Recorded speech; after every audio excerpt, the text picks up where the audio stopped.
Hello students, today we shall continue the chapter pair of linear equations in two variables of class 10th mathematics. This is part 5. In this video lesson, we are going to learn graphical method to find the solution of a pair of linear equations in two variables. पिछले video lessons में हमने a pair of linear equations in two variables को graphically represent किया था और ये पाया था कि ग्राफिकल रिप्रेजेंटेशन में दो पेयर ऑफ स्ट्रेट लाइंस आती है और वो जो दो पेयर ऑफ स्ट्रेट लाइंस होती है या तो वो इंटरसेक्टिंग लाइंस होती है या पैरेलल डिस्टिंक्ट लाइंस होती है या कोइंसिडेंट लाइंस होती है। अकॉर्डिंगली जो सॉल्यूशन है वो यूनिक सॉल्यूशन हो सकता है और नो सॉल्यूशन हो सकता है या फिर इन्फिनिटली मेनी सॉल्यूशंस हो सकते हैं।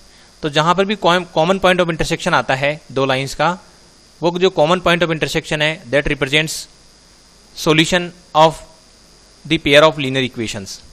तो इस टेक्निक को काम में लेकर हम graphically pair of linear equations in two variables को सॉल्व कर सकते हैं। तो सबसे पहले जो भी क्वेश्चन हमें दे रखा होगा, जैसे कि ये क्वेश्चन है,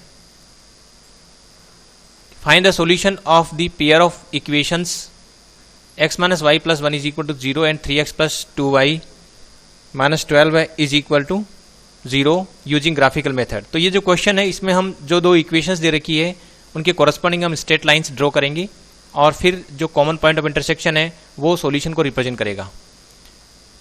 इस क्वेश्चन में हमें यह भी करना है, determine the coordinates of the vertices of the triangle formed by these lines and the x axis. तो जो दो लाइंस ड्रॉ हो जाएगी उन दो लाइंस और जो एक्स एक्सिस के बीच में जो ट्राइंगल फ्रेम हो रहा है उस ट्राइंगल की जो वर्टिसेस है उसके कोऑर्डिनेट्स भी हमें डिटरमाइन करने हैं और साथ ही उस ट्राइंगुलर रीजन को हमें शेड भी करना है।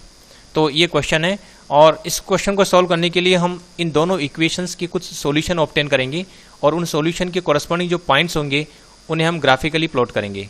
तो चलिए शुरू करते हैं। सबसे पहले हम जो है पहली इक्वेशन लेते हैं। जो पहली इक्वेशन है वो है x minus y plus 1 is equal to 0। तो जो x minus y plus 1 is equal to 0 ये पहली इक्वेशन है और इस इक्वेशन को हम x के लिए सॉल्व कर लेते हैं। x is equal to y minus 1। Similarly जो दूसरी इक्वेशन है वो हमें दे रखी है 3x plus 2y minus 12 is equal to 0। ये सेकेंड इक्वेशन है। चेक कर लेते हैं जो हमारी इक्वेशन सही है कि नहीं है। पहली इक्वेशन तो थी हमें x minus y plus 1 is equal to 0, x minus y plus 1 is equal to 0 और जो सेकेंड इक्वेशन है वो है 3x plus 2y minus 12 is equal to 0, 3x plus 2y minus 12 is equal to 0। तो अब पहली इक्वेशन को हम x के लिए सॉल्व करते हैं और इसमें हम x की y की डिफरेंट वैल्यू रखते जाएंगे और x की वैल्यू हमें प्राप्त होती जाएगी। जैसे सपोज मैं y की वैल्यू रख देता हूँ, सपोज 1 रख देता हूँ, तो जो x की वैल्यू है वो 1 माइनस 1 यानी कि 0 और यदि मैं y की जगह 2 पुट करता हूँ तो x की जो वैल्यू है वो आ रही है 2 minus 1 that is 1। Similarly y is equal to 3 then x will be equal to 3 minus 1 it is equal to 2। अब हम इनको जो है ये जो जितने भी सॉल्यूशंस हमने ऑब्टेन किए हैं, जैसे एक तो आ गया 0,1, दूसरा 1,2, 2,3, तो x और y की जो डिफरेंट वैल्यूज़ है इनको हम टेबुलर फॉर्म में लिख लेते हैं। तो जैसे x की वैल्यू यहाँ 0 तो y की वैल्यू 1, x की वैल्यू 1 तो y की वैल्यू 2, x की वैल्यू 2 तो y की वैल्यू 3। तो अब ये जो है ये हमें डिफरेंट सॉल्यूशंस मिल गए हैं। तो इन डिफरेंट सॉल्यूशंस के कॉरस्पॉन्डिंग जो पॉइंट्स ग्राफ पेपर पर हमें प्लॉट करने हैं उन पॉइंट्स को मैं यहाँ लिख देता हूँ।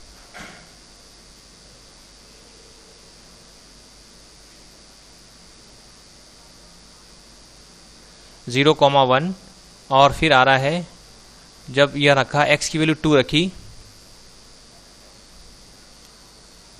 जब यहाँ x की value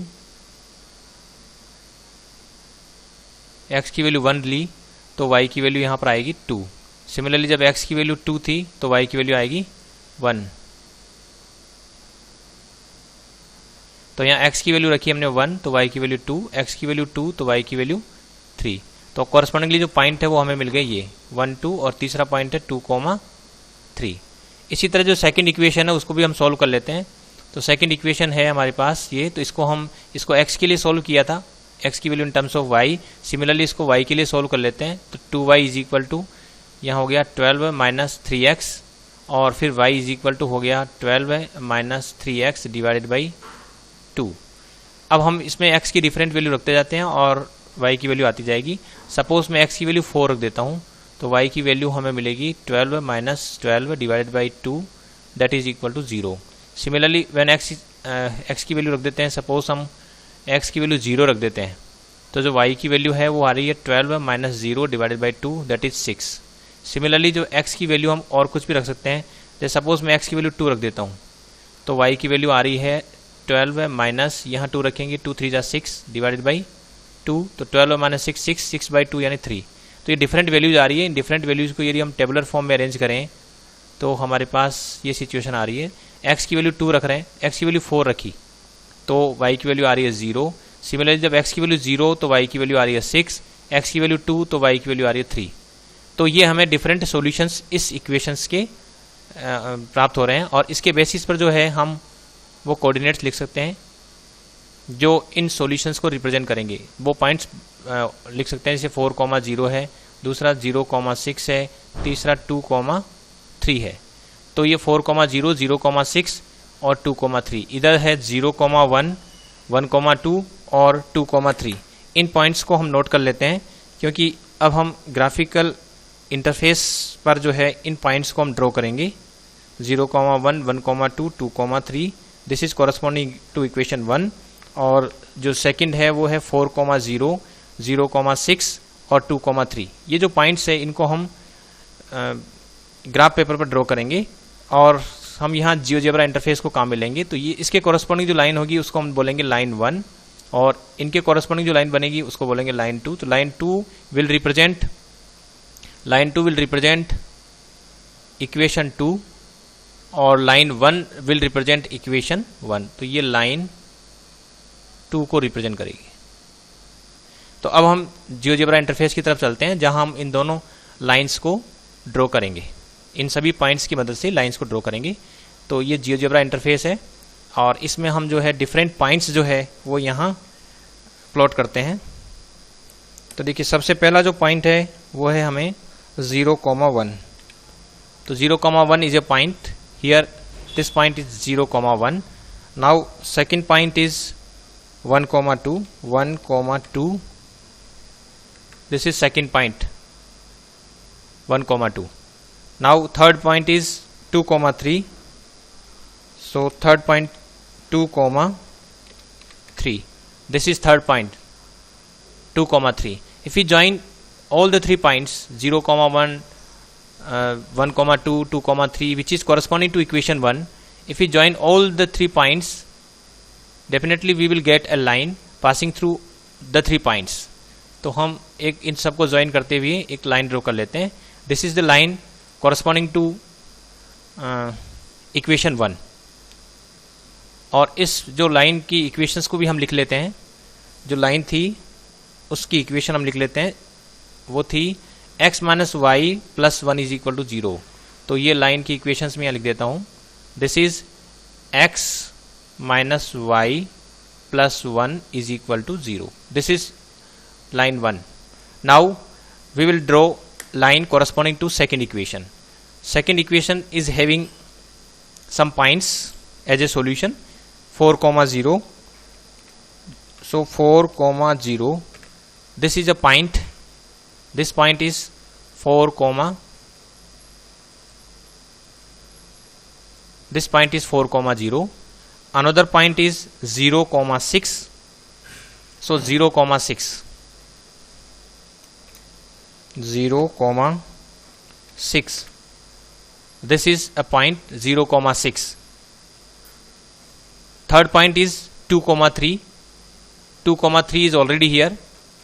2,3. So these 3 points are on the second line. So we join all the 3 points E, C and D. Now we get another line. This line is corresponding to second equation. We also write the second equation. Second equation is 3x plus 2y minus 12 is equal to 0. This is first equation, this is second equation. So this first line is corresponding to line 1 and this is corresponding to line second. This is corresponding to second line. Now here we get two lines, both are intersecting at this point C. If we look at the coordinates of point C, coordinates of point C is 2, 3. So point C whose coordinates are 2 and 3, so this point C is actually representing the solution of the given two equations. So we also display the coordinates of this point C.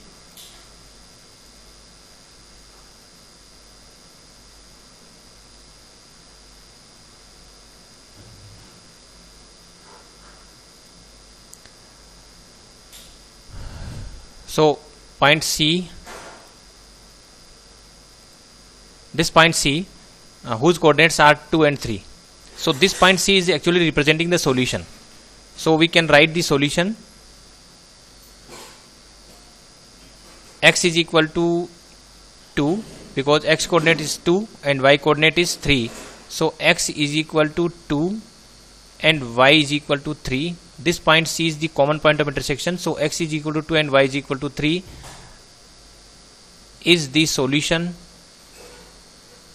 of the given pair of linear equation. तो ये तो हो गया graphical solution.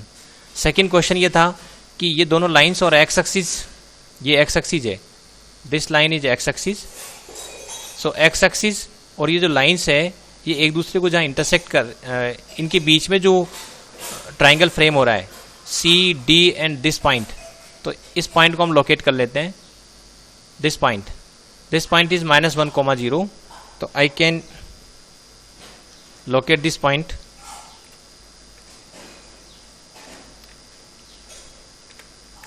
This point F is on the x axis where this line x minus y plus 1 is intersecting.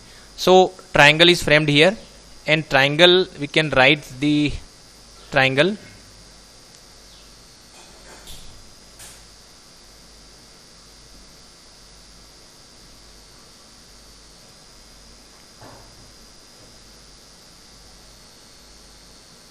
Triangle CFD. This is the triangle in which we are interested according to the question. So this is the triangle CFD. We can shade this region.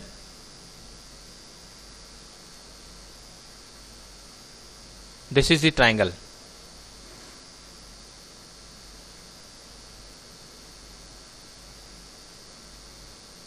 It is between the two straight lines and the x-axis.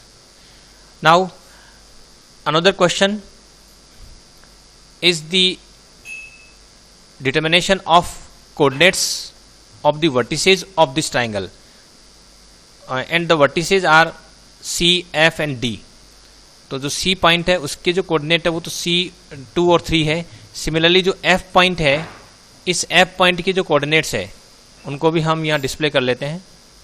ये -1, 0 है, तो ये भी display कर लेते हैं. Name and value.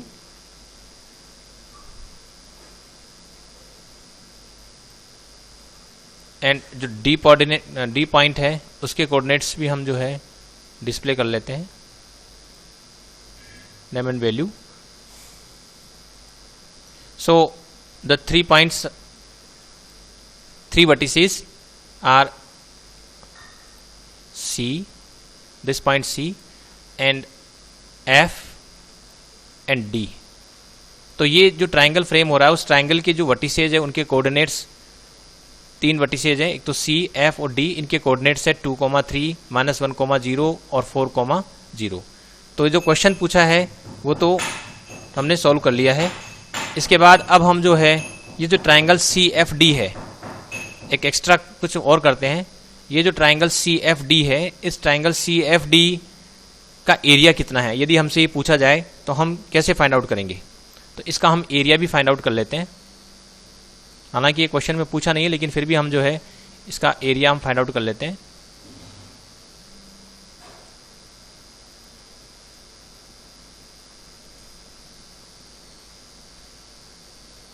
Area of triangle CFD।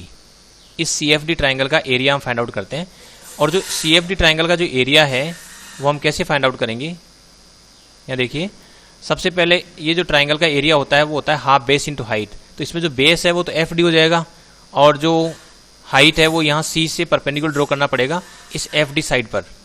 तो FD side पर if you draw perpendicular from point C, then definitely height will be equal to the y coordinate of point C। इसको हम यूँ समझ सकते हैं, सपोज जैसे यहाँ पॉइंट C है, इस पॉइंट C से मैं परपेंडिकुलर ड्रॉ कर रहा हूँ, ये परपेंडिकुलर ड्रॉ किया और foot of the perpendicular let us suppose m है, तो then CM will be height और this CM will be equal to y coordinate of this point C और इसका y कोऑर्डिनेट है वो है 3, तो CM हो गया 3। तो इसका जो एरिया है वो हो जाएगा half base into height, base into height. और यहाँ जो बेस है वो है FD और FD की वैल्यू जो है वो कितनी है वो यहाँ से हम देख सकते हैं। यहाँ से यहाँ तक जो वैल्यू है ओरिजिन से लेके 0 D पॉइंट तक, तब ये तो 4 यूनिट हो गई और 1 यूनिट इधर है, तो 4 + 1 यानी कि 5 यूनिट हो गई। तो FD तो है 5 यूनिट और CM है 3 यूनिट। तो इन दोनों को यदि हम यहाँ इनकी वैल्यू पुट कर देते हैं, बेस तो हमारे पास है FD और जो CM हाइट CM है और CM actually coordinate of y coordinate of point C ही है। तो ये वैल्यू हमने यहाँ सब्स्टिट्यूट की FD और CM की, तो हमारे पास वैल्यू आ जाएगी FD की जगह रख देते हैं 5 और यहाँ रख देते हैं 3, तो 5 3 15/2 यानी कि 7.5 स्क्वायर यूनिट। इस तरह से हम एरिया ऑफ ट्राइंगल भी फाइंड आउट कर सकते हैं।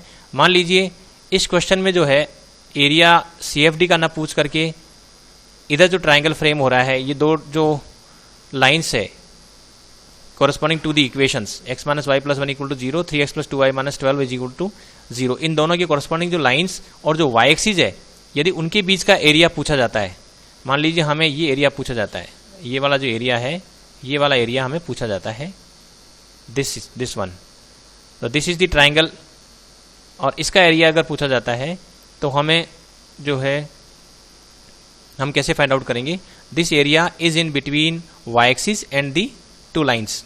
ये जो एरिया था, जो शेडेड रीजन है, पहले हमने शेड किया CFD, ये दो स्ट्रेट लाइन और x एक्सिस के बीच का एरिया है, उस ट्राइंगल का एरिया है। और यहाँ पर दोनों स्ट्रेट लाइन और y एक्सिस के बीच का ये वाला यदि एरिया में फाइंड आउट करना है, तो एक तरह से हमें ये पूछा है कि एरिया ऑफ ट्राइंगल EAC पूछा है, EAC, और इसका जो एरिया है वही हाफ बेस इंटू हाइट से निकालेंगे, और बेस अब की बार हम ले लेते हैं EA, आसानी से कैलकुलेट कर सकते हैं हम। तो EA और जो हाइट है वो हमें इस C से हमें परपेंडिकुलर ड्रॉ करना पड़ेगा।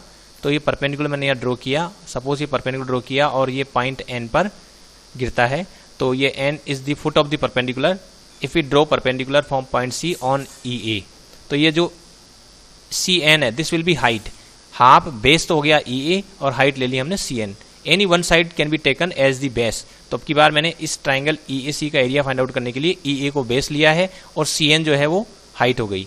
अब जो EA है वो हम आसानी से कैलकुलेट कर सकते हैं, क्योंकि जो पॉइंट E है इसके कोऑर्डिनेट्स हम एक बार फिर से देख लेते हैं। पॉइंट E के जो कोऑर्डिनेट्स है वो है 0,6, तो ये 0,6 है, इसको मैं यहाँ लिख लेता हूँ, इसके कोऑर्डिनेट है 0,6। तो डेफिनेटली यहाँ ओरिजिन से लेकर यहाँ तक जो हाइट है वो तो है 6 यूनिट, उसमें से 1 यूनिट हटा देते हैं क्योंकि A पॉइंट 1 यूनिट अबव है, तो ये हो गया EA जो है वो 5 यूनिट हो गया, तो ये हो जाएगा इंटू 5।